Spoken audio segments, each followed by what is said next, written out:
أعوذ بالله من الشيطان الرجيم.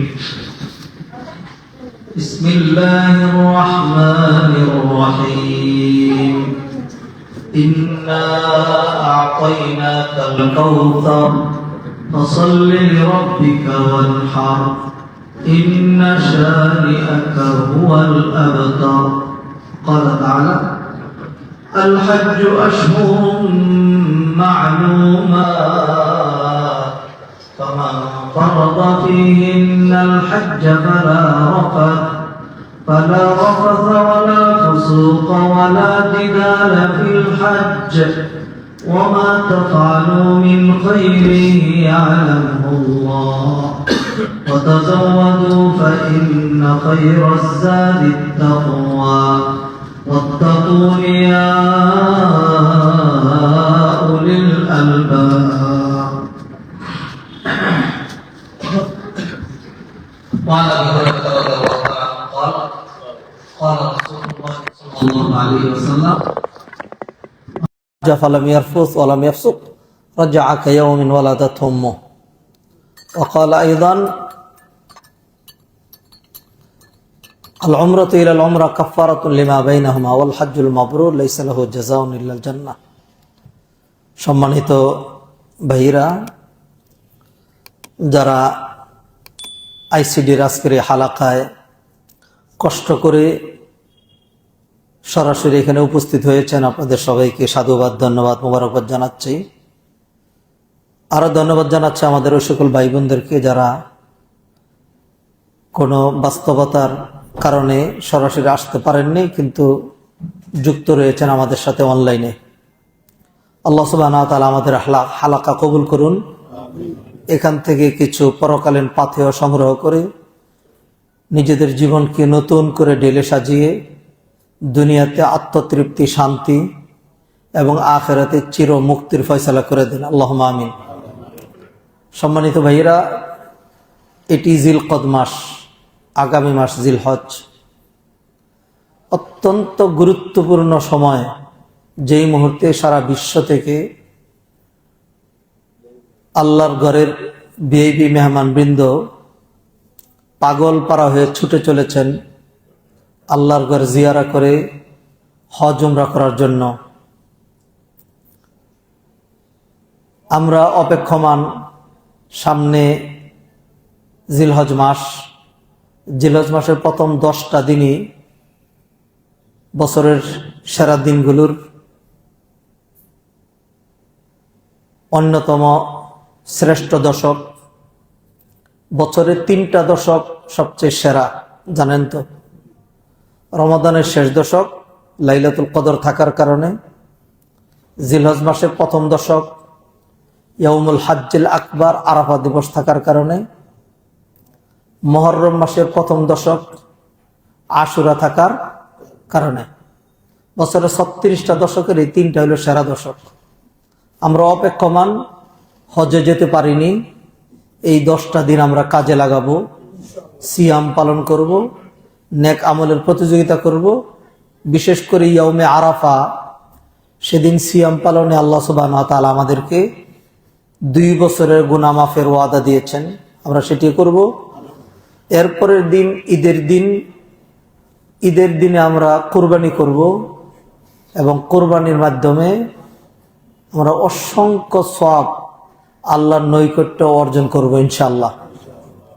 আমি এই সিজনাল, এই যে ইবাদতের সিজন, এইটাকে সামনে রেখে কিছু কোরআন সুন্নাহর আলোকে অত্যন্ত গুরুত্বপূর্ণ, ইম্পর্টেন্ট, সিগনিফিক্যান্ট কিছু বিষয় আলোচনা করতে চাই।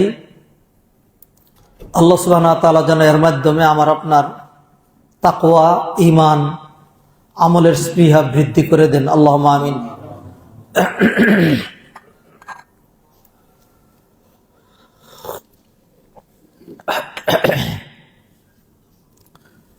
এটি হজের মাস। হজের মাস কয়টা কে বলতে পারবে? হজের মাস কোনটা কোনটা?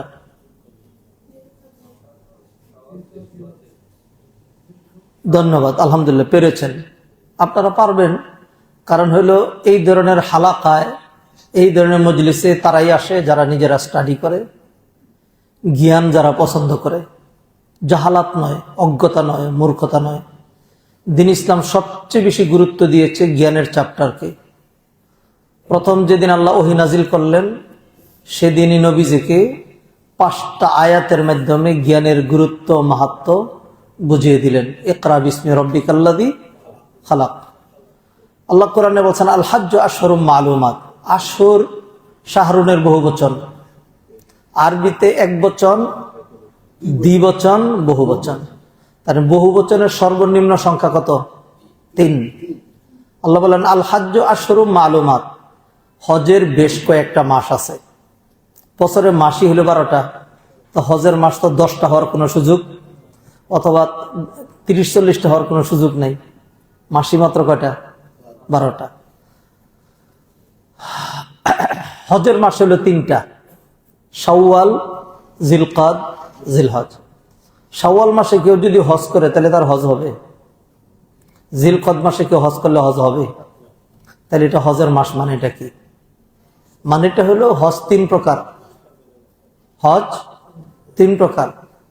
হজ্জে এফরাদ, যেটা শুধু হজ, এটা শুধু জিলহজ মাসেই হয়, এটা শুধু জিলহজ মাসে হয়। আর 2টা হজ আছে আরো বড়, একটার নাম হজ্জে কেরান, আরেকটার নাম হলো হজ্জে তামাত্তু। এই হজ্জে তামাত্তু এবং হজ্জে কেরান কেউ যদি করতে চায় তাহলে তাকে এই 3 মাসে করা লাগবে। কয় মাসে? 3 মাসে। এর আগে যদি করে, রমাদান মহিমান্বিত মাস, বাংলাদেশ থেকে আমি যাচ্ছি, শেষ দশকে এতেকাফ করব, গিয়ে একটা উমরা করব, মক্কায় থাকবো, এরপর হজ করে বের হব, তাইলে তার এই হজ তামাত্তু হবে না। কারণ কি? কারণ তিনি হজের মাসের আগে হারাম বেঁধেছেন। হজ এই 3 মাসে, হজের হারাম এই 3 মাসে হইতে হবে, এর আগে হইলে হবে না, আর এরপরে তো হওয়ার কোনো সুযোগই নেই। তাইলে ঈদের দিন যেদিন শুরু হয় রমাদানের পরে, রমাদান এক মহিমান্বিত মাস বিদায় নেয়, আরেক মহিমান্বিত মাসের আগমন ঘটে। কারণ হজের মাস শাওয়াল মাস। ঈদের দিন কেউ যদি বাংলাদেশ থেকে এহরাম বেঁধে কোথায় যায়? মক্কায় যায়,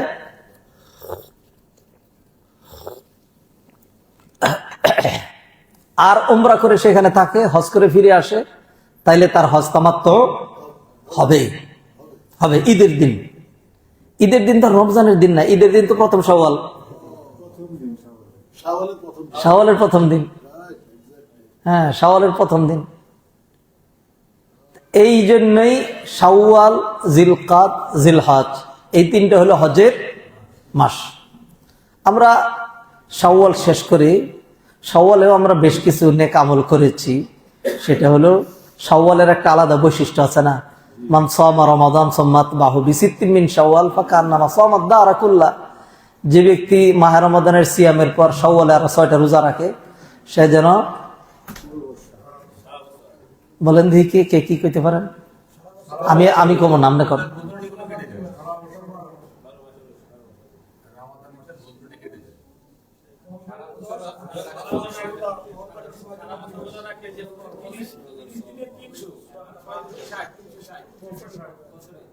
আচ্ছা, ধন্যবাদ।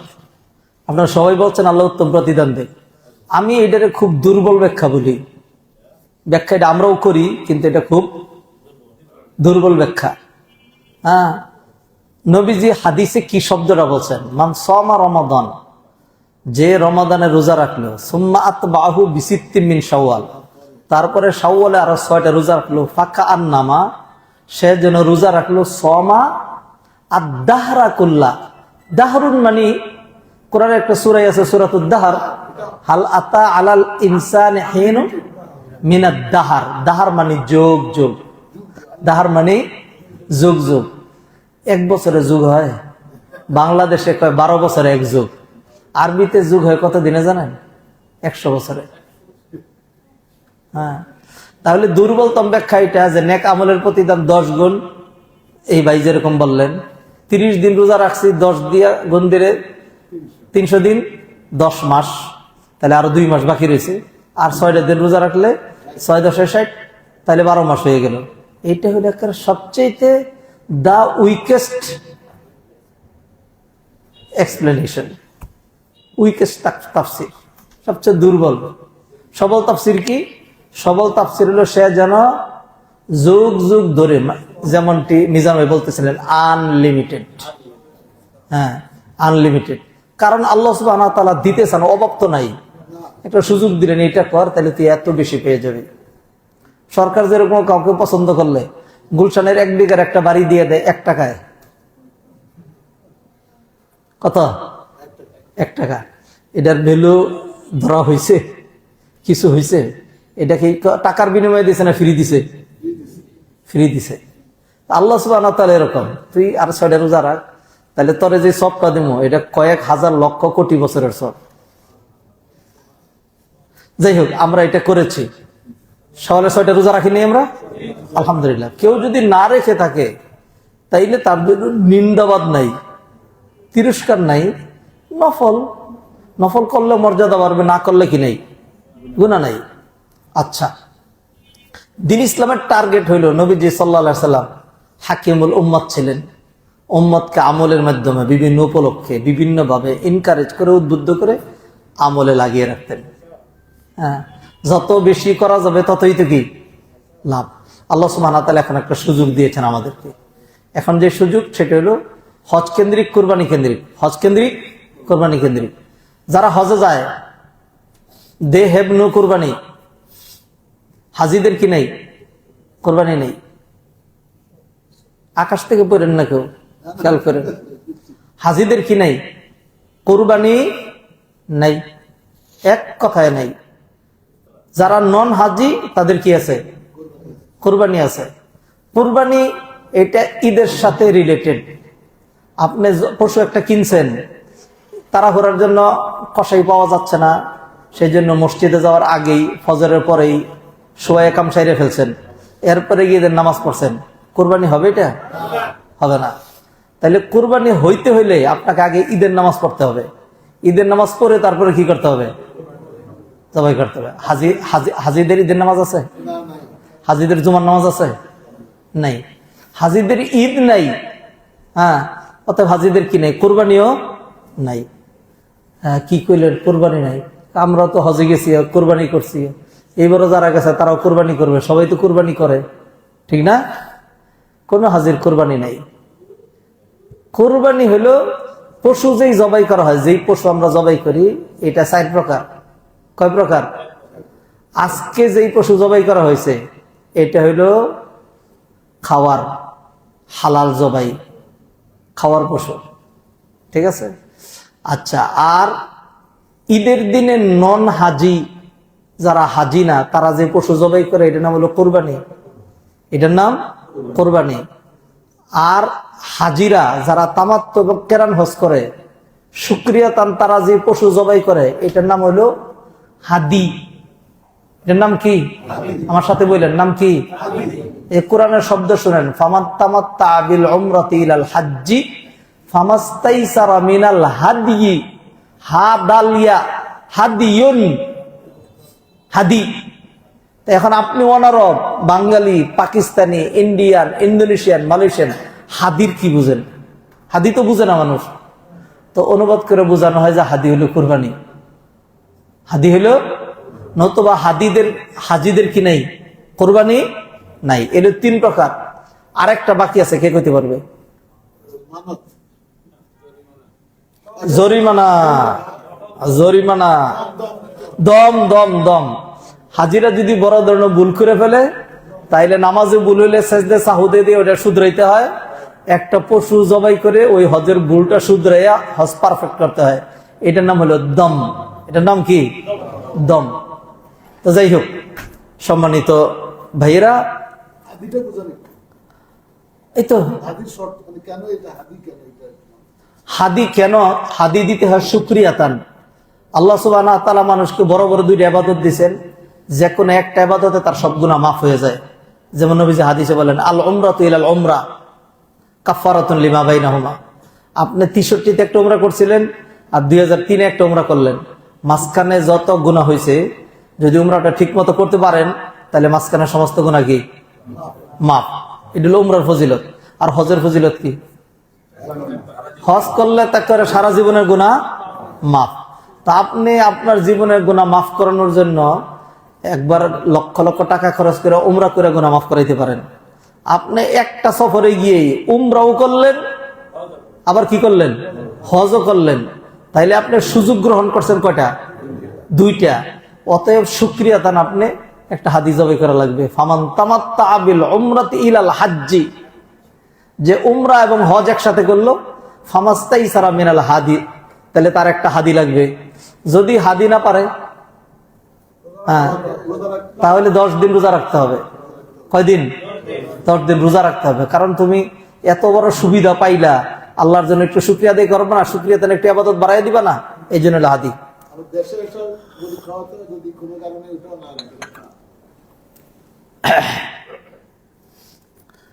এই হইল বিধান।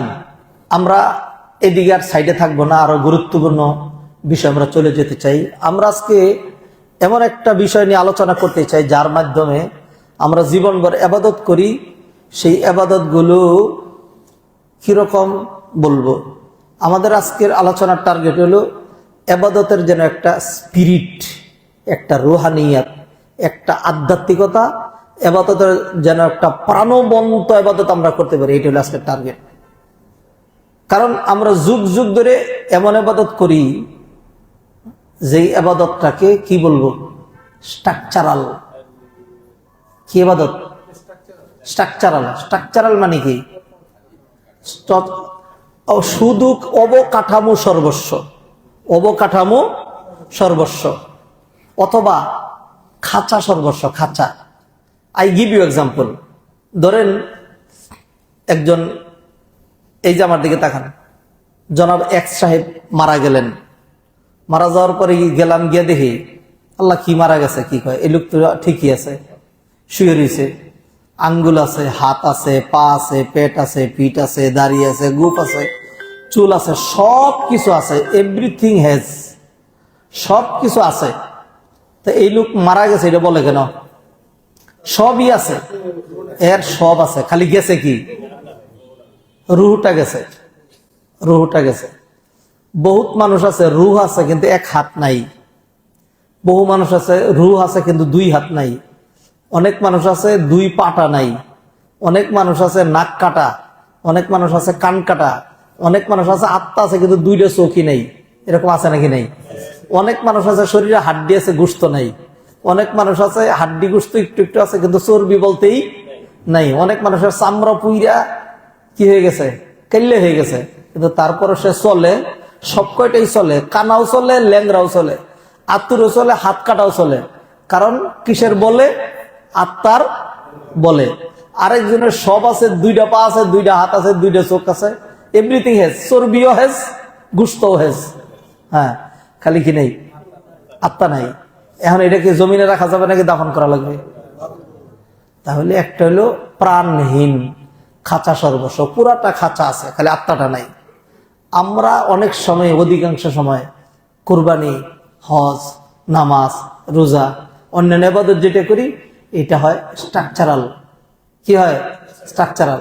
নামাজ পড়তেছি ঠিকই, নামাজে রুকুও করি, সেজদাও করি, হ্যাঁ, কেরাতও করি, তাশাহুদও করি, সালামও ফিরাই, ঠিক না? এরপরে গিয়া যত খারাপ আছে, হ্যাঁ, সব, অথবা একটা মানুষ সব খারাপ করা লাগে, মোটামুটি কম খারাপ করি না। ধরেন ব্যবসা করি, মাফে কম দেই, আর তো কিছু দরকার নাই। চাকরি করি, ডিউটি ফাঁকি দেই, আর তো কিছু দরকার নাই। একটু অবস্থা ভালো, গরিবের জুলুম করি, আর তো কিছু দরকার নাই। মন্ত্রী, মিনিস্টার, সরকারি অফিসার, নামাজও বললাম আমার নামাজ আমার জন্য, নামাজ থাকুক, আবার কি নিলাম পাশাপাশি, ওই যে ওইটাও নিলাম। বহুদিন আগে ইয়াতে গেছি, সাব রেজিস্ট্রি অফিসে। তা এখন খুব খুব সিস্টেম, সেখানে 5,000 টাকা রেডি করেন। কেন দিতে হবে? সাব রেজিস্ট্রি দিতে হবে। আচ্ছা ঠিক আছে, আমি দিব। আপনারা দিলে আপনি দিবেন বিশেষ। আচ্ছা ঠিক আছে, আপনি দিয়েন, সুবিধা নেই, ঠিক আছে। পরে গেলাম, সাব রেজিস্ট্রি কোথায়? উনি নামাজ পড়তে গেছেন। আমি মাশাআল্লাহ, উনি নামাজ পড়ে এসে পরে আবার টাকাটা নিবেন? আমার তো মনে হয় না। নামাজ পড়ে আসলেন, আবার ঠিকই টাকা নিলেন প্রত্যেকে, আগে সিগনেচার দেওয়ার আগে টাকা দাও, টাকা দাও। হ্যাঁ না, হ্যাঁ সরকারের ফান্ডে যোগ হবে না, তবে সরকারের লোকজন যারা আছে এটা সে একা খাবে না, উপরে দিয়া খাইতে হবে। মান্তুরা হাজি গুইয়াম তুমুরা হাজি গুই, দুই হাজি একসাথে গেছে আর কি। কদর পাওয়ার জন্য কয় যে শোন, মানুষের না তো কদর করবে না, আমি তোমার হাজি সাহেব রাখবো আর তুমি আমার কি রাখবা, হাজি সাহেব, তাইলে মানুষ কি করবে, কদর দেবে। তো সরকারি অফিসারদের এরকম যে তুইও খা আমারেও দে। ভাইয়েরা, দুঃখে কষ্টে বলছে এগুলো কেন বলছি, কারণ হলো যারা হজে যায়, হজ এমন এক ফজিলতের ইবাদত। আমার আত্মীয় গেছে, আপনার বন্ধু গেছে, অমুকের প্রতিবেশী গেছে, আমার রিলেটিভ যাবে, আপনার ভাই যাবে, অমুকের ছেলে যাবে, ঠিক না? আমাদের সমাজ থেকে তো মানুষ যাচ্ছে, সারা বিশ্ব থেকে যাচ্ছে। যারা হজ করে, হজের কথা নবীজি সাল্লাল্লাহু আলাইহি ওয়াসাল্লাম বললেন, মান হাজ্জা ফালাম ইয়ারফুস ওয়ালাম ইয়াফসুক রাজাআ কায়াউমিন ওয়ালাদাতু উম্মুহু, যে ব্যক্তি হজ করতে গিয়ে পাপাচারে লিপ্ত না হয়, সুন্দর করে হজ করে, সে যখন ফিরে আসে তখন তার যে উদাহরণটা হয় সেটা হলো রাজাআ। খেয়াল করবেন, রাজাআ কায়াউমিন ওয়ালাদাতু উম্মুহু, সে এমন ভাবে ফিরে আসলো যেন তার মা তাকে এখন প্রসব করলো, as like as newborn innocent child. দাড়ি কিন্তু পাইকে গেছে গা, জিনার বিচার কিন্তু 1000 বার করছে, চুরি চামারি কিন্তু কম করে নাই, উল্টা পাল্টা বহুত কিছু। আমরা সবাই এই কাজ করি, গুনাহগার আমরা।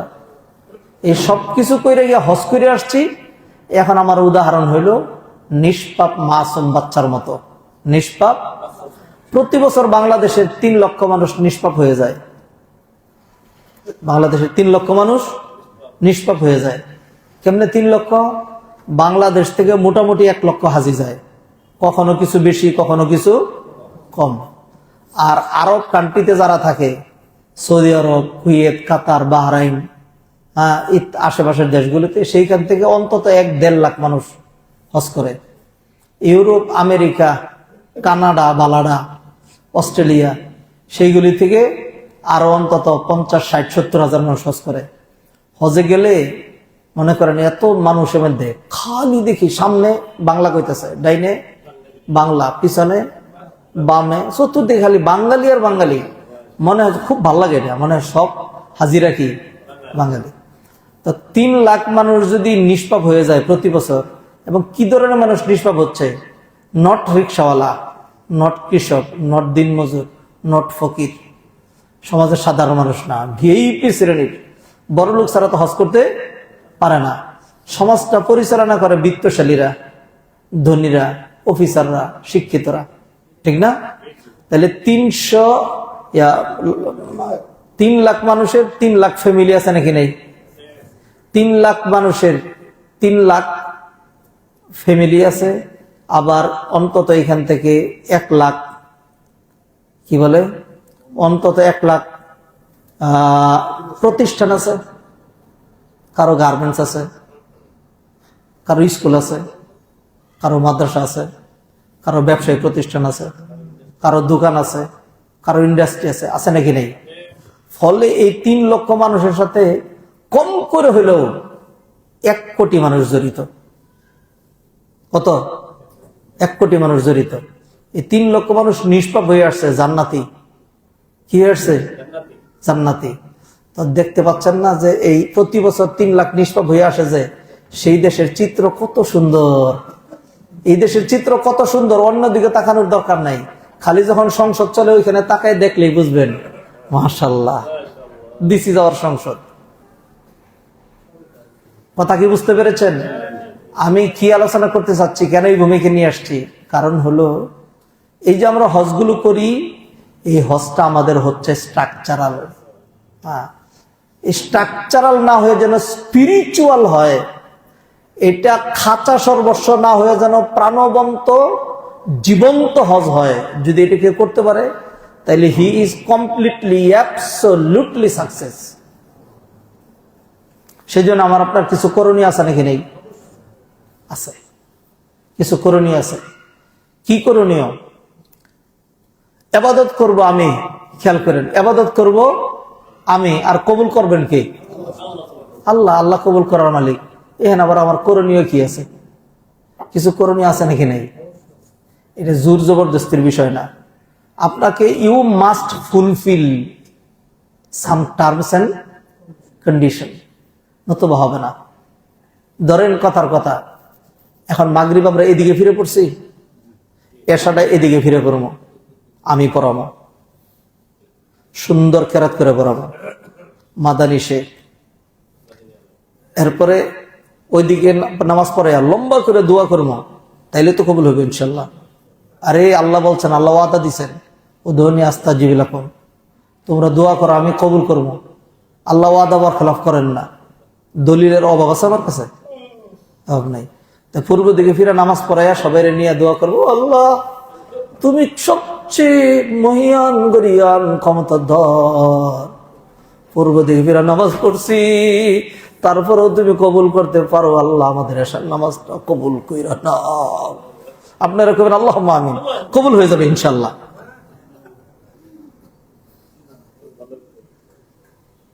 কি বলেন? কোন সম্ভাবনা নাই। গোয়ার তুমি যদি করেন আর যদি মূর্খসুলভ আচরণ করেন তাহলে সেটা আলাদা। যেমন একজন কয়, হুজুররা বলে অজু ছাড়া নামাজ হয় না, হুজুররা বলে অজু ছাড়া নামাজ হয় না। আমার জীবনে আমি বহুবার অজু ছাড়া নামাজ পড়ছি, আমার নামাজ হয়েছে। কথা কি বুঝছেন?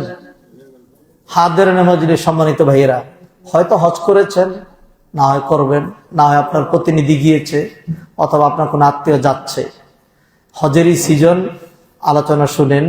আর এইখান থেকে আমি কোরবানি রিলেটেড করে এমন একটা বিষয় নিয়ে আসবো, 8:30 পর্যন্ত আমাকে টাইম বলে দেওয়া হয়েছে, এর মধ্যে শেষ করবো ইনশাল্লাহ।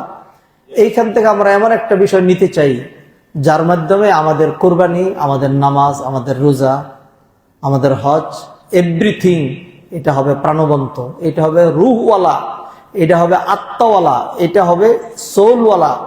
এটা খাঁচা সর্বস্ব হবে না, এটা প্রাণবিহীন হবে না। কি করা লাগবে আমাদেরকে যদি সেরকম হইতে হয়? হজ নিয়ে বলছি, কোরবানি নিয়ে বলছি।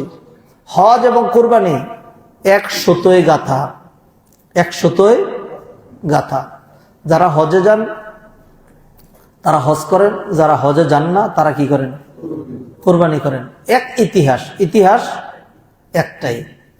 যদি আপনি প্রাণবন্ত হজ করতে চান, মিনিংফুল হজ করতে চান, তাইলে আপনাকে সর্বপ্রথম যেটা জানতে হবে, সর্বপ্রথম যেটা জানতে হবে সেটা হলো হজের ইতিহাস। হজের ইতিহাস। আপনি যদি মাকবুল কুরবানি করতে চান, সঠিক কুরবানি করতে চান, তাহলে আপনাকে জানতে হবে কুরবানির ইতিহাস। ইতিহাস আমরা অনেকে জানি, কিরকম জানি? এই যে চর্মকর্ণে, হ্যাঁ, অথবা চর্মে চোখে দেখি, চর্মকর্ণে শুনি, এরকম। এটা না, ধারণ করতে হবে হৃদয় কর্ণে। রিসিভার 2 রকম। এই যে দেখেন, আই হ্যাভ 2 রিসিভার হিয়ার, আর একটা another receiver in my heart.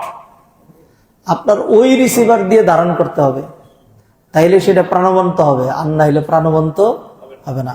প্রথমেই যেটি বলবো, যারা হজে যান, হজ শিখে যেতে হবে।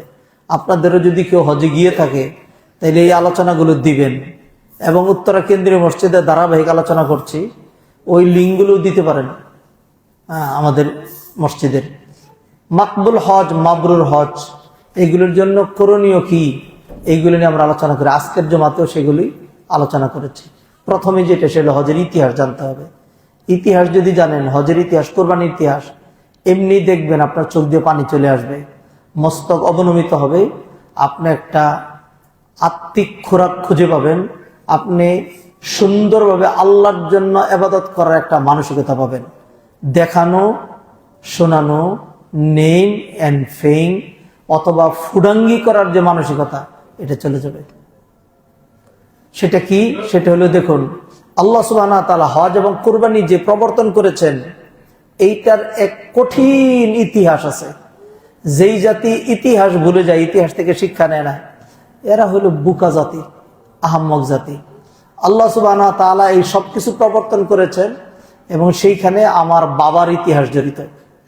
কার ইতিহাস? বাবার ইতিহাস। বাবা মারা গেলে মা তার ছেলেকে শোনায়, জানোস তোর বাপ এরকম ছিল, তোর বাপ খুব সাহসী ছিল, তোর বাপ খুব দানবীর ছিল, তোর বাপ খুব তাহাজ্জুদ গুজার ছিল, তোর বাপ এরকম ছিল, তোর বাপ ওরকম ছিল। আর সন্তান তখন মনে করে, ও আমার বাবা এরকম ছিল, আমি এরকম হব। বাপ কা বেটা সিপাহী কা ঘোড়া, কুছ না হতো থোড়া থোড়া। বাপের বেটা ওরকম হইতে হয়। আল্লাহ আমাদেরকে বললেন মিল্লাত আবিকুম ইব্রাহিম, তোমার বাবা ইব্রাহিমের ধর্মকে আঁকড়ে ধরো। ইব্রাহিম কি করেছিলেন? ইব্রাহিমের পুরো জীবনটাই ছিল পরীক্ষা, কষ্ট আর কষ্ট। আল্লাহ কোরআনে বললেন وَإِذِ ابْتَلَى إِبْرَاهِيمَ رَبُّهُ بِكَلِمَاتٍ فَأَتَمَّهُنَّ قَالَ إِنِّي جَاعِلُكَ لِلنَّاسِ إِمَامًا قَالَ وَمِنْ ذُرِّيَّتِي قَالَ لَا يَنَالُ عَهْدِ الظَّالِمِينَ। আল্লাহ সুবহানাহু ওয়া তাআলা ইব্রাহিমকে অসংখ্য পরীক্ষা দিলেন, পরীক্ষাগুলিতে তিনি পাশ করলেন। আল্লাহ বললেন আপনি এবার ইমামতি করার যোগ্যতা অর্জন করেছেন, পুরো মানব মণ্ডলীর জন্য আপনাকে আমি ইমাম বানাচ্ছি। কেমন ইমাম বানাইলেন দেখেন, ইহুদি খ্রিস্টান হিন্দু বৌদ্ধ মুসলমান, ইহুদি খ্রিস্টান হিন্দু বৌদ্ধ মুসলমান সব ইব্রাহিমরা নিয়ে টানাটানি কারাকারি হেসরাইছে শুরু করে দেয়। আমরা বলি ইব্রাহিম আমাদের জাতির পিতা, ঠিক কিনা? ইহুদিরাও বলে তাদের, খ্রিস্টানরা বলে তাদের দলের, হিন্দু বৌদ্ধরাও বলে। আল্লাহ সুবহানাহু ওয়া তাআলা কথা বলছেন সূরা আলে ইমরানের মধ্যে, মা কানা ইব্রাহিমু ইয়াহুদিয়ান ওয়ালা নাসরানিয়ান ওয়ালাকিন কানা হানিফাম মুসলিমা ওয়া মা কানা মিনাল মুশরিকিন। ইব্রাহিম ইহুদি ছিল না, ইব্রাহিম খ্রিস্টান ছিল না, ওয়া মা কানা মিনাল মুশরিকিন হিন্দু বৌদ্ধ ছিল না, ওয়ালাকিন কানা হানিফাম মুসলিমা ইব্রাহিম ছিল একনিষ্ঠ একজন মুসলিম। আল্লাহু আকবার। আল্লাহ এরকম মান মর্যাদা তাকে দিলেন। এমনি হয়েছে, উপরে উঠতে হইলে সেটার জন্য কষ্ট করা লাগে। ইব্রাহিম আলাইহিস সালাম জীবনটাই পরীক্ষা দিয়েছেন, বহুত পরীক্ষা। ধরেন বলার সময় নেই, ইব্রাহিমের পরীক্ষা নিয়ে শুরু করলে 8:30 কেন 12:30 বেজে যাবে। ছোট্ট করে একটু বলি, আল্লাহ সুবহানাহু ওয়া তাআলা তাওহীদ প্রতিষ্ঠার দায়িত্ব দিলেন ইব্রাহিমরে, প্রাণান্তকর চেষ্টা করেছেন। আগের গুলো বলবো না, খালি একটা সর্বশেষ প্রতিজ্ঞা করলেন, এই মূর্তিগুলোই অন্তরায়, এইগুলোর সামনে গিয়ে তোরা পূজা দেশ, হ্যাঁ এইগুলো রাখবো না, সব কি করে ফেলবো, ভেঙে ফেলবো। ওয়াতাল্লাহি লা আকিদান্না আসনামাকুম বা'দা আন তুওয়াল্লু মুদবিরিন। ইব্রাহিম আলাইহিস সালাম রে আল্লাহ সুবহানাহু ওয়া তাআলা অনেক মেধা, অনেক বুদ্ধি, অনেক প্রজ্ঞা আল্লাহ নিজে দিয়েছিলেন। আপনি কি মনে করেন ইব্রাহিম বোকা ছিলেন?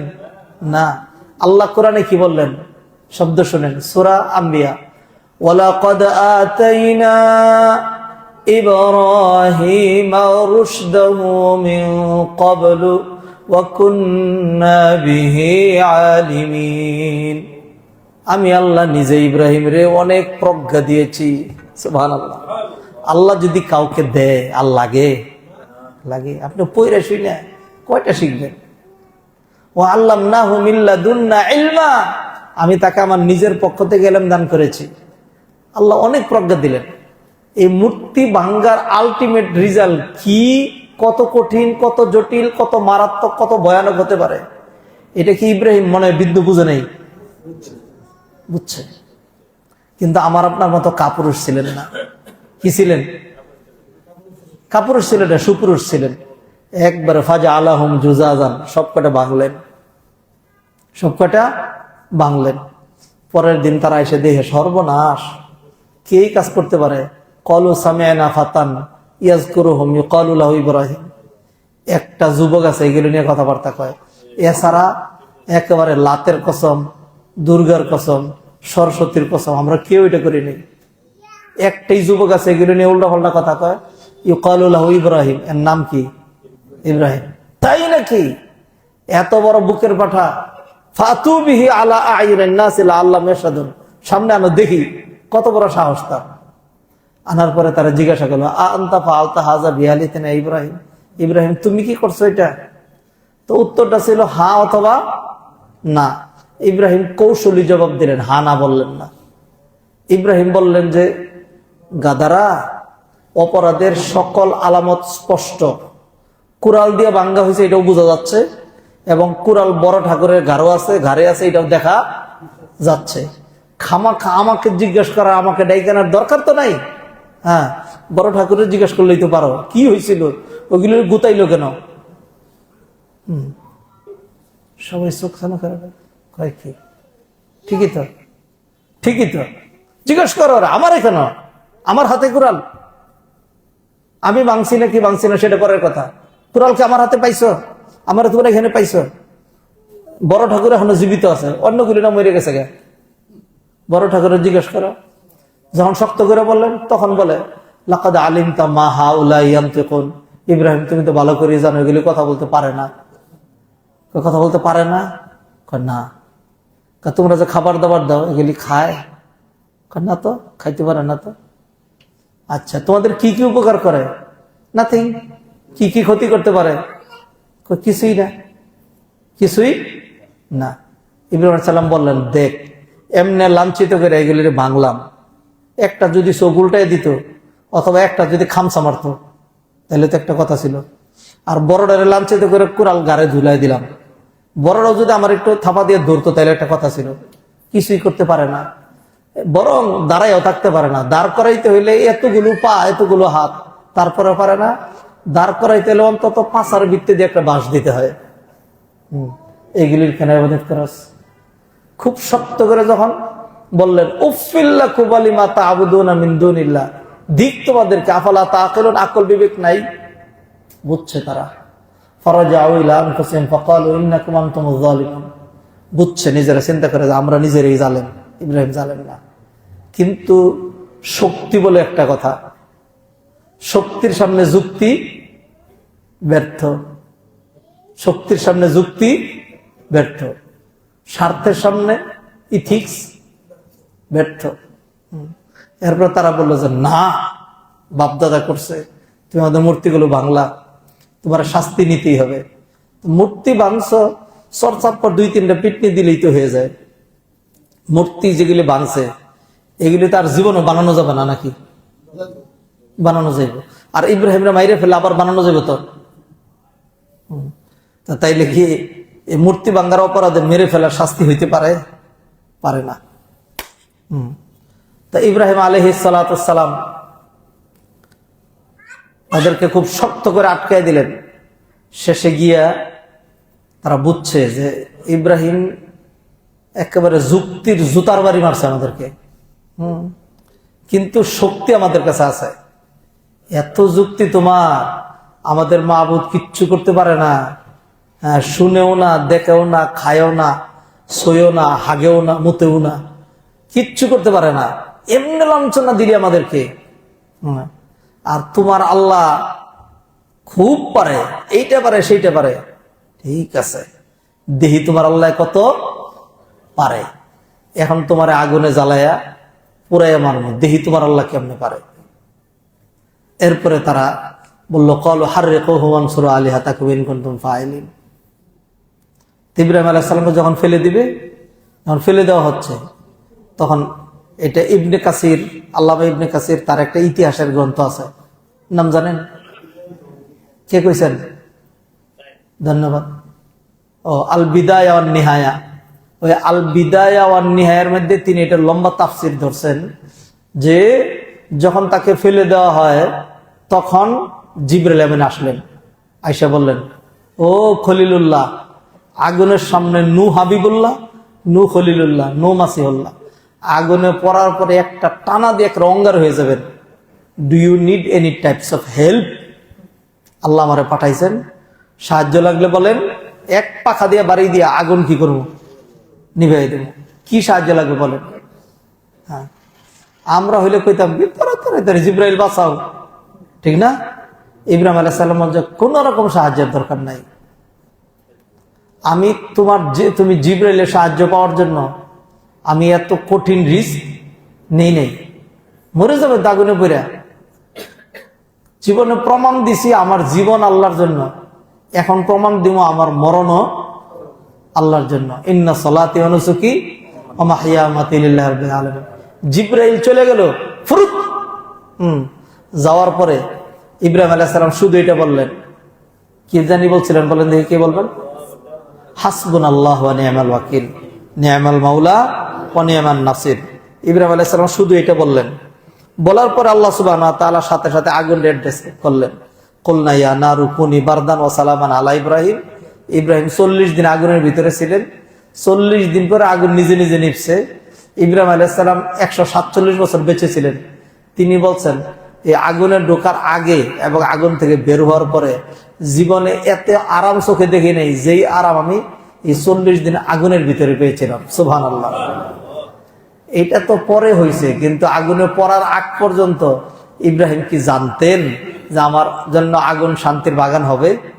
তাহলে পরীক্ষাটা কেমন ছিল? অগ্নি পরীক্ষা। এটার নাম কি? অগ্নি পরীক্ষা। ইব্রাহিম পাস করছেন নাকি করেন নাই? আল্লাহ সুবহানাহু ওয়া তাআলা এবার বললেন, ইব্রাহিম কত বড় বেটা, একবার আগুনের মধ্যে জাপ দিয়া নিজের জান দিয়ে দেয়, এইটুকুন পারলে হইব? আরো বড় পরীক্ষা আছে, আরো বড়, এর চেয়ে বড় পরীক্ষা কেমনে থাকে?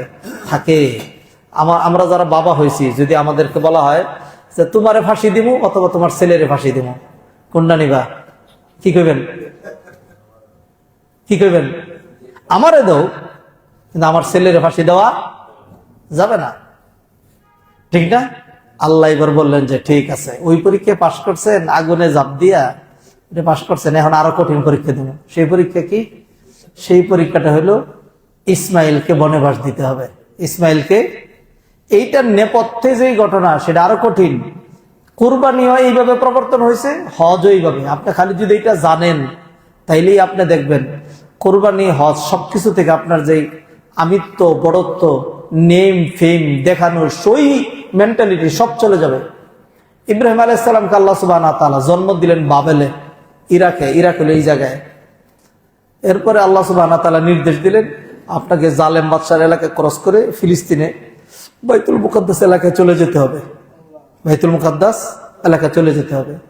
জানেন এই দিকে যাওয়ার সময় জালেম বাদশা আছে, বদমাইশ। সে সুন্দরী সুন্দরী মহিলা পাইলে ধরে নিয়ে তারে বুক করে, আর স্বামীরে কি করে? কতল করে, মেরে ফেলে। ইব্রাহিম আলাইহিস সালাম স্ত্রীরে শিখাই দিলেন যে জমিনের উপরে আমি আর তুমি ইমানদার, বিদায় তুমি আমার বোন, আমি তোমার ভাই। যদি ধরে নেয় তাহলে ও ডাইরেক্ট বলা দরকার নেই যে আমি তোমার স্বামী। আর যদি চলে যেতে পারলাম তাহলে তো গেলাম। ঠিকই লোকজন এসে ধরে ফেলছে, কে এটা ভাই, কে এটা বোন, ঠিক আছে তুমি যাও। হ্যাঁ, এরা ধরে নিয়ে গেল। আল্লাহ সুবহানাহু ওয়া তাআলা সারাকে রক্ষা করলেন। বাদশা যখনই তার দিকে আসে, সারা তো আল্লাহর কাছে দোয়া করেন। এরপরে দেখা যায় তার হাত পা সবকিছু এমন ভাবে হইয়া রাস্তে করে বেহুশ হয়ে পড়ে যায়, সারায় ধরতে পারে না। 2-3 বার এরকম হওয়ার পরে এইবার বাদশা বলে যে, এই বেটারা তোরা কি আনছো? এটা তো মানুষ না, এটা কি জিন আনছ? সর্বনাশ, না জানি ক্ষতি করে আমার, দূরে কর, তাড়াতাড়ি সরাই ডরে। আর যাতে ক্ষতি না করে খুশি করে দে, এমন কিছু দিয়ে দে যাতে সে কি থাকে, খুশি থাকে। তারপরে তারা বাছাই করে সবচেয়ে দামি একজন নারী, বুদ্ধিমতী, আকলমান, তারপরে হলো সব দিক দিয়ে ভালো একজনকে দিল। তার নাম হলো হাজার, বাংলায় কয় হাজেরা। হাজারকে দিয়ে দিল। তো নিয়ে গেল বাইতুল মুকাদ্দাস এলাকায় গিয়ে থাকে দিনে দিন। ইব্রাহিম আলাইহিস সালামের বয়স 96 হয়ে গেছে, সারার বয়স 92 হয়ে গেছে, কোনো বাচ্চা কাচ্চা নাই। সারা প্রস্তাব দিল, স্বামী বাচ্চা কাচ্চা নাই, আমারও তো ইচ্ছা করে বাচ্চা হোক, আপনি একটা কাজ করেন, আমার আর বাচ্চা হবে না, আমার মনে হয় না আর বাচ্চা হওয়ার তো কথা না। 53 পরে মিল স্টেশন বন্ধ হয়ে যায়, আর যখন এই সাইকেল না থাকে তখন আর বাচ্চার সম্ভাবনা থাকে না। আপনি এক কাজ করেন, আপনি হাজারে বিয়ে করেন, যদি বাচ্চা হয় কুলে করে পালবো।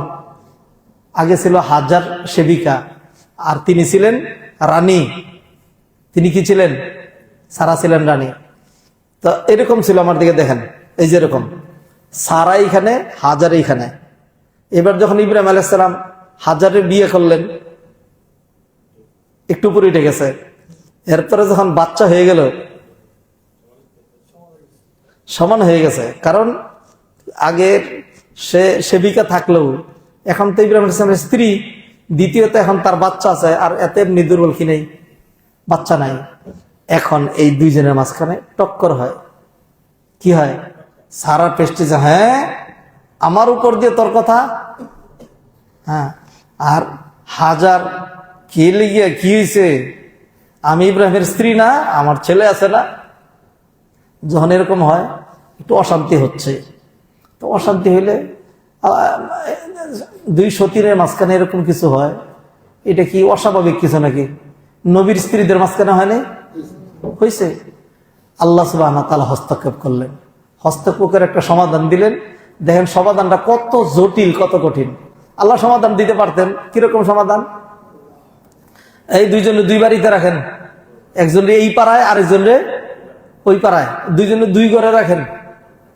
আল্লাহ কইলেন আপনি এক কাজ করেন, হাজারে আলাদা রাখেন, দূরে দিয়ে আসেন। কোথায়? রেডি হন না, রেডি হন, ফেরেশতা পথ দেখায় নিয়ে যাবে। নিতে নিতে হাঁটতে হাঁটতে 1 মাস পর্যন্ত হেঁটে মক্কার এখানে আসলেন। মক্কার নগরী বলতে কিছুই ছিল না, মক্কার কাবাঘর ছিল না, ছিল না, কিছুই ছিল না। যখন এখানে আসলেন, আসার পরে ফেরেশতা বলল বাস, জমজম কুয়ার একদম কাছে, জমজম কুয়াও নাই, এখানে রেখে এবার চলে যান। ইব্রাহিম আলাইহিস সালাম চলে যাবেন, হাজার জামা টান দিয়ে ধরলেন, এই রে কোন জায়গায় নিয়ে আসছেন আর কোথায় রেখে যান? আইনা তাত্রুকুনা ফি হাযাল ওয়াদি, কোথায় রেখে যাচ্ছেন? ইব্রাহিম কি জবাব দিবেন? ইব্রাহিমের কাছে কোনো জবাব আছে নাকি? কিচ্ছু জবাব দিচ্ছেন না, বারবার। এরপরে হাজার বুঝলেন যে এইভাবে তো ইব্রাহিমের জবান খোলা যাবে না, কিন্তু আমার কাছে এনাদার কি আছে, কৌশল আছে আমার কাছে। স্বামীর কাতুকুতু কোন জায়গায় এটা স্ত্রী জানে না। এইবার হাজার প্রশ্ন করলো, আল্লাহু আমারাকা বিহাজা, ও ইব্রাহিম এখানে যে রেখে যাচ্ছেন নিজের ইচ্ছা নাকি আল্লাহর নির্দেশে? এবার ইব্রাহিম বললেন না, নিজের ইচ্ছায় না, আল্লাহর নির্দেশে। হাজার আলাইহিস সালাম বললেন ইদান লান ইউদাইয়ানা, তাহলে কোশ্চিন কালে আল্লাহ আমাদের কি করবেন না, ক্ষতি করবেন না, জান। ইব্রাহিম আলাইহিস সালাম বীর দর্পে বেটাগিরি দেখায়া আড়াল হইলেন। পাহাড়ে আড়ালে যখন গেলেন তখন গিয়ে বুঝলেন বেটাগিরি যা দেখাইছি বউর সামনে, এখন আর বেটাগিরি নাই। হৃদয় দুমড়ে মুচড়ে ভেঙ্গে অশ্রু জলে সিক্ত হয়ে ব্যথা বারাক্রান্ত হৃদয়ে আর সহ্য করতে পারছেন না। হাত তুললেন, ও আল্লাহ কোথায় রেখে যাচ্ছে আমি আমার কলিজার টুকরা নয়নের মণি আদরের দোলাল ইসমাইলকে আর আমার স্ত্রীকে? আল্লাহ বাহ্যিকভাবে তো মরে যাবে, হ্যাঁ আপনি যদি বাঁচিয়ে না রাখেন তাহলে বেঁচে থাকার কোনো উপায় নাই। রব্বানা ইন্নী আসকানতু মিন যুররিয়াতি বিওয়াদিন গায়রি যি যারইন ইনদা বাইতিকাল মুহাররামি রব্বানা লিয়ুকিমুস সালাহ ফাজআল আফইদাতাম মিনান নাসি তাহওয়ি ইলাইহিম ওয়ারযুকহুম মিনাত সামারাতি লাআল্লাহুম ইয়াশকুরুন। দীর্ঘক্ষণ দোয়া করলেন, আল্লাহ সুবহানাহু ওয়া তাআলা দোয়া কবুল করলেন। নবীর দোয়া না, ব্যথা ভারাক্রান্ত হৃদয় না, অন্তর থেকে ডাক দিলে আল্লাহ সেই দোয়া কবুল করার ওয়াদা দেন নাই? অক্ষরে অক্ষরে আল্লাহ সুবহানাহু ওয়া তাআলা দোয়া কবুল করলেন। ইব্রাহিম আলাইহিস সালাম চলে গেলেন, একটু পরেই হাজার টের পেলেন সর্বনাশ, খাবার তো শেষ, পানি তো শেষ, গলা তো শুকায় আসছে, ঠোঁট দুইটা তো শুকনো, বুকটা তো কাঠ হয়ে যাচ্ছে। আমি আগে মরবো না আমার সন্তান আগে মরবে? হ্যাঁ, নাকি আমি মরে যাব এই সন্তান না বুঝা মরা মায়ের বুকের মধ্যে পড়ে থাকবে, নাকি নিজের সামনে নিজের সন্তান আগে মারা যাবে? কি করব, কারণে দাফন করব, কি করব, কি হবে অবস্থা? মৃত্যু দেখতে পেলেন হাতের সামনে, পাগলি হয়ে পাগল পারা হয়ে বাচ্চাটা এখানে রেখে দিলেন একটা দৌড়। ওই যে ছোট্ট একটা পাহাড় দেখা যায়, গিয়া উঠে উপরে ডাক দিলেন, কেউ কি আছো? আমি এক বিদেশিনী অবলা নারী, আমি এক বিপদগ্রস্ত সন্তান নিয়ে আমার চোখের সামনে আমার নয়নের দুলাল কলিজার টুকরা মারা যাচ্ছে, একটু পানি একটু খাবার দিয়ে কেউ হেল্প করতে পারো? কেউ নাই, কেউ শুনলো না। আবার দেখলেন ওই দিকে দেখা যায় আরেকটা পাহাড়, আরেকটু উঁচা, অনেক উঁচা উঁচা পাহাড় আছে, ওইখানে গেলে ফিরে আসতে পারবেন? নাকি ওইখানে পড়ে থাকবেন? বাচ্চা দেখবে কেটা? বাচ্চা নিয়ে দৌড়াইতে পারবেন? এই পাহাড়েই গেলেন, মারোয়া পাহাড়। যখন মাঝখানে যান তখন ওই যে বাচ্চাটা রাখা দেখা যায় না, তখন দেন এখানে দৌড়। এরপর ওইটাতে ওইটা আবার একই কথা, কাজ হইল না, আবার এটাতে আসলেন। এরকম 7 বার করলেন। পেরেশানি কাকে বলে? হ্যাঁ, 7ম বার গায়েব থেকে একটা আওয়াজ আসলো। ফেরেশতা ডাক দিয়ে বলল, তোমার জন্য পানির ব্যবস্থা করে দেওয়া হয়েছে। কি বললে? হ্যাঁ, আসমে আইনি, আমাকে আবার একটু শুনায় বলো। আবার গায়েব থেকে ফেরেশতা আওয়াজ দিল, তাকায় দেখো, তোমার জন্য পানির ব্যবস্থা করে দেওয়া হয়েছে। হাজী আলাইহিস সালাম তাকায় দেখেন, বক বক করে ইসমাইল যেখানে বসা পানি বের হচ্ছে। দৌড়ে আসলো। জিবরাইল আলাইহিস সালাম ডানা দিয়া বাড়ি দিয়ে বালুর আস্তরণ সরিয়ে দিলেন, জমজম কুয়ার মুখ খুলে দিলেন। আয়েশা তিনি পানিগুলো আটকায় দিলেন, জম জম করে পানি থামায় দিলেন। এখানে পানির ব্যবস্থা ছিল না, পানির ব্যবস্থা ছিল না। এইখানে একটা ঘর ছিল কাছে, কাবা ঘর। এটা মানুষ পৃথিবীতে আসার লক্ষ লক্ষ বছর আগে আল্লাহ ফেরেশতাদেরকে তৈরি করেছেন। সেই ঘর ভেঙে যায়, আদম আলাইহিস সালাম আবার পুনর্নির্মাণ করেন। সেই ঘর আবার ভেঙে যায়, সেই ঘর নির্মাণ করেন শীস আলাইহিস সালাম। আদম আলাইহিস সালামের বয়স যখন 600 বছর, তখন শীস জন্মগ্রহণ করছে। হ্যাঁ, ধরেন আরো 200-300 বছর পরে তিনি এটা বানাইলেন। তো এইটা নূহ আলাইহিস সালাম পর্যন্ত ছিল। নূহ আলাইহিস সালামের সময় যখন মহাপ্লাবন হইল, এরপরে আল্লাহর ইচ্ছায় জমিন থেকে পানি বেরিয়েছে, আকাশ থেকে পানি পড়ছে। পুরাটা যখন সাগর হয়ে গেছে, সব যখন মরা শেষ, আল্লাহ সুবহানাহু ওয়া তাআলা জমিনের দায়িত্ব দিলেন। পানি তার উপরে উঠবে না, পানি নিচে যাবে। এই জমিন পানি গিলে খাও। জমিন যখন পানি টান দিল, তখন স্রোতের মতো যে পানি ছুটছে, এই পানির তুড়ের সাথে কাবা ঘরের দেয়াল ভেঙ্গে নিশ্চিহ্ন হয়ে কোথায় যে গেছে। আর বালুর আস্তরণের নিচে কাবা ঘরের বীর্যে ঢাকা পড়ছে। এটা আল্লাহ মাহবুদ ছাড়া আর কেউ। কারণ নূহ আলাইহিস সালামের কিস্তি তো মক্কায় থামে নাই, থামছে কোথায়? জুদি পাহাড়। এটা কোথায়? এটা শাম এলাকায়, মিশর, তার্কি, জর্ডান, ওই সমস্ত এলাকা দিয়া ওই দিকেই মানুষ হয়েছে। নবীরা ওই দিকে আগমন করছেন। আল্লাহ সুবহানাহু ওয়া তাআলা চাইলেন এই কাবা ঘরটা বানাইবেন, হজ প্রবর্তন করবেন, কুরবানি প্রবর্তন করবেন। সেই জন্য আল্লাহ সুবহানাহু ওয়া তাআলা এদেরকে এইখানে রাখলেন। যাই হোক, যেখানে পানি থাকে ওই পানিকে ঘিরে মরুভূমিতে আবাসন গড়ে ওঠে। পানি দেখে এক ধরনের পাখি আছে, এটা উপরে উঠতে থাকে। তো বণিক দল সিরিয়া থেকে ইয়ামানে যাতায়াত করত, এই মক্কার বহু পশ্চিম দিয়া সাগরের কিনারে রাস্তা ধরে। তারা দেখলো দূরে ওইদিকে পাখি দেখা যায়। বললো, জীবন ওইদিকে কোনো পানি টানি নেই, পাখি এখানে কোত্থেকে আসলো? নতুন কোনো কুয়া টুয়া হয়েছে নাকি? এই পাখি দেখে তারা আস্তে আস্তে আস্তে আস্তে ঠিক এই জায়গায় আসলো। আইসা দেখে একজন মহিলার একটা বাচ্চা, একজন মহিলা আর একটা বাচ্চা। এইখানে পানি আছে? হ্যাঁ, পানি আছে। খাওয়া যায়? উপযোগী পানি? খাইয়েই দেখো। হ্যাঁ, আরে সেই রকম মজার পানি। মা যদি একটু পানি দেন, ফিরি নিব না। হ্যাঁ, জুলুম করবো না, খাবার দিব, একটু পানি দেন আমাদেরকে। এরকম করে ধীরে ধীরে অন্য লোকদেরকে যদি আসতে বলি, কোনো অসুবিধা নেই, আসতে বলো। কিছুদিন পরে আইসা, মাগো যদি অনুমতি দেন, ওই পাহাড়টার ওই পারে আমরা একটু থাকি, একটু ওইখানে থাকি, যেখানে আপনি বলবেন। হাজী আলাইহিস সালাম অনুমতি দিবেন নাকি দিবেন না? দিবেন, দিলেন। ধীরে ধীরে মানুষ এসে এখানে বসতি করতে শুরু হইল। ইসমাইল আলাইহিস সালাম বড় হচ্ছেন। ইব্রাহিমকে আল্লাহ অনুমতি দিলেন। কিছুদিন পর পর নবী তো বুরাক দিয়ে আসেন, আইসা দেখা কুলে নিয়া আদর কইরা, মায়ের যত্ন কইরা, একটু খাওয়া দাওয়া কইরা, স্ত্রীর সাথে কথাবার্তা বইলা কিছু সময় কাটায়া রাত্রে থাকতে পারবো না, চলে যেতে হবে। আবার ইব্রাহিম আলাইহিস সালাম চলে যান বাইতুল মুকাদ্দাস এলাকায়। আল্লাহ সুবহানাহু ওয়া তাআলা, ইসমাইল ততক্ষণে আরো বড় হয়েছে, মায়া অনেক জমা। আল্লাহ স্বপ্নে দেখাইলেন, ইন্নী আরা ফিল মানামি আন্নী আযবাহুকা ফানজুর মাযা তারা। কি করবেন? আরে ইসমাইলের সাথে বেশি আপনার কেউ নাই। আসলেন, আয়েশা হাজারের কাছে বললেন যে, হাজার, আল্লাহ যদি কাউকে কিছু আমানত দেয়, কেউ যদি কোনো কিছু কাউকে আমানত দেয়, আবার সেটা ফেরত চায়, দিতে হবে নাকি দিতে হবে না? কোনো আপত্তি করা যাবে না? তারপরে বললো যে, তাইলে মনে করো ইসমাইল আমানত, ইসমাইল আমানত।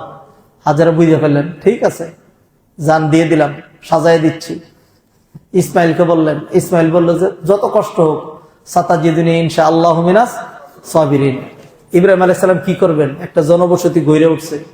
যদি হাজার আলাইহিস সালাম বলতেন এই বুড়া পাগল নাকি, ফালায় থুয়ে গেছো মনে নাই, বুকে পিঠে করে মানুষ করছি। এই লোকেরা ধরো বুড়ারে শায়েস্তা করা, ঠিক না? তা করলেন না।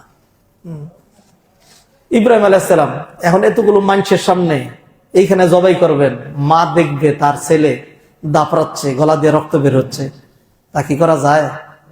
যেন আড়াল হয়ে যায়, এইখানে না, ওই উঁচু পাহাড়ের আড়ালে ওই পারে চলে যাবো মিনায়।